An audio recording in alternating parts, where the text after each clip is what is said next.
Comment faire un revers à une main? Dans cette vidéo, on va voir ensemble les 3 étapes pour faire un revers à une main.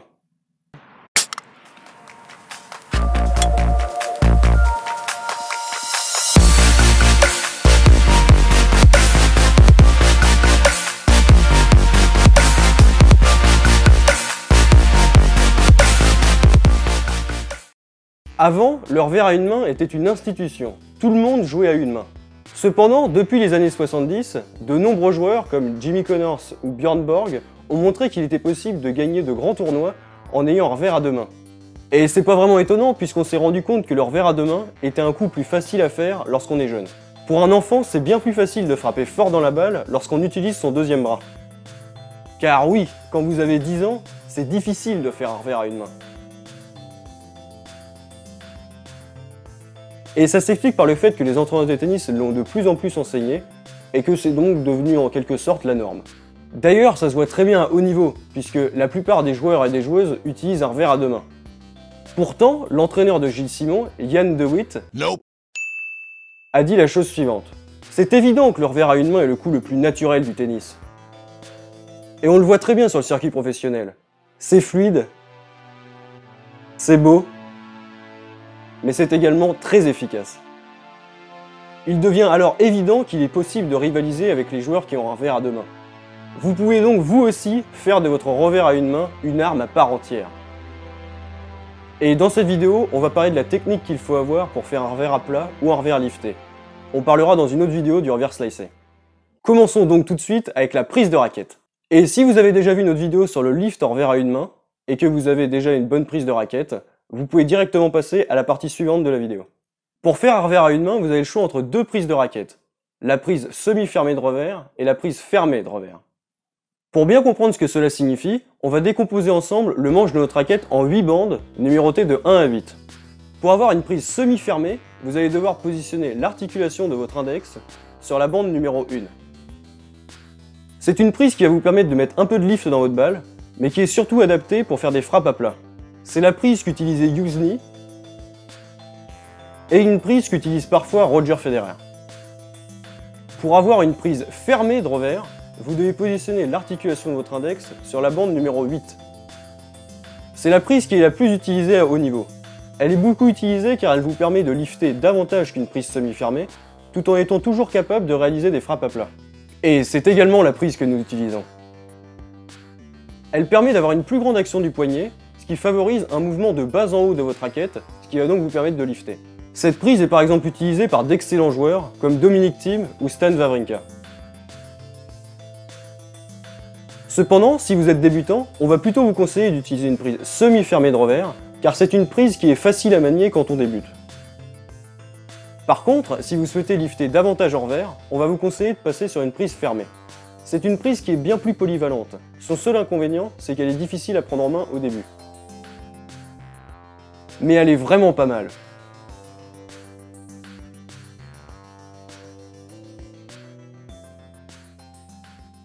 Maintenant que vous avez la bonne prise de raquette pour faire un revers à une main, on va maintenant s'intéresser à la phase de préparation. La phase de préparation est sans aucun doute l'étape la plus importante pour réaliser votre revers. Ça va vous permettre d'être dans les meilleures conditions pour frapper la balle. Et cette phase commence lorsque vous savez que vous allez frapper un revers. Votre adversaire a donc frappé la balle et vous avez bien entendu fait votre reprise d'appui à ce moment-là. Oui, c'est ce petit saut d'allègement qui va vous permettre de mieux organiser votre jeu de jambes. Et ce petit saut va se faire quand votre adversaire frappe la balle.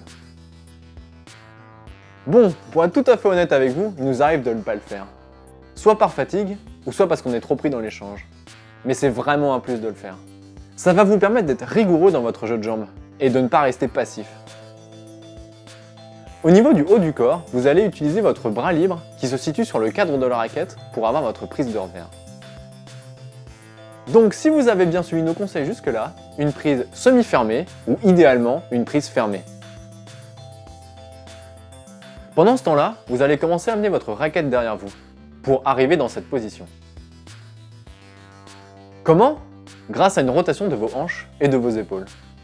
Cette rotation se fera vers la gauche pour un droitier et vers la droite pour un gaucher. Et cette rotation doit être plus importante en revers qu'en coup droit. Et un bon point de repère, c'est d'avoir cette sensation de tourner le dos au filet. Vous devez également sentir que votre épaule droite est plus basse que l'épaule gauche. Et c'est l'inverse pour nos amis gauchers. En avons-nous fini avec la phase de préparation? Non, car il reste un dernier détail qui a son importance. Votre main libre, c'est-à-dire celle qui ne tient pas la raquette. Votre main libre va accompagner votre raquette lors de la phase de préparation et se situer à peu près à hauteur de votre épaule. On se retrouve donc avec une position comme celle-là. Et quand on compare avec des pros, eh bien c'est pas si mal. Vous êtes maintenant en bonne position pour frapper la balle. Passons donc à la frappe. La frappe est une étape très dépendante de la phase de préparation. Si vous vous retrouvez dans une position non adaptée, votre frappe aura de grandes chances de ne pas être terrible. Par contre, si vous êtes bien placé, vous mettez toutes les chances de votre côté pour frapper un bon revers. Le déclenchement de la frappe va commencer par un relâchement dans votre bras. La raquette va tout simplement tomber sous son propre poids. On le répète assez souvent dans nos vidéos, mais vous devez vraiment avoir cette sensation de relâchement quand vous frappez.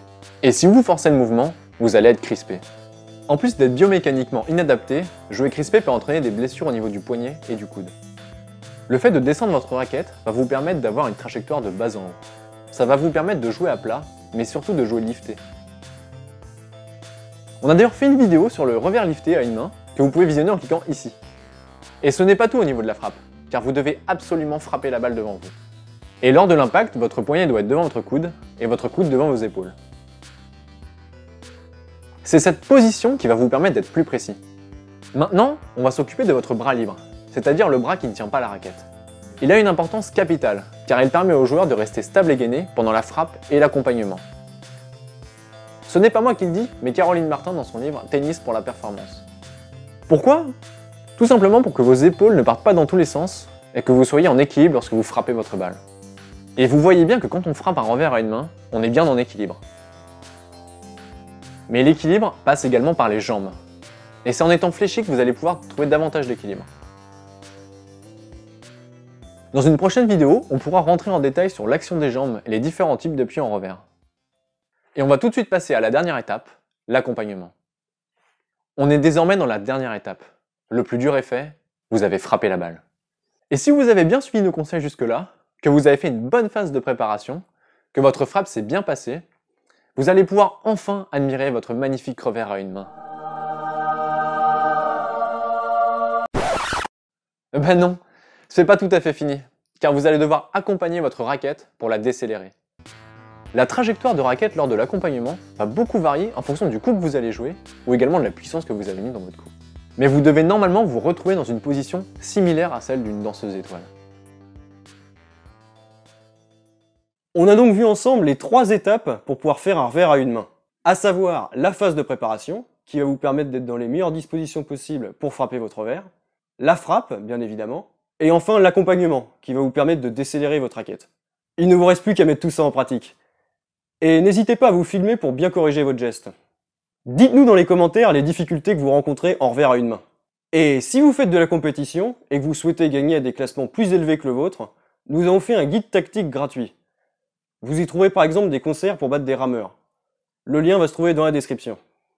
Et si vous aimez le contenu qu'on fait, abonnez-vous à notre chaîne pour ne louper aucune de nos prochaines vidéos. Et moi je vous dis à la semaine prochaine!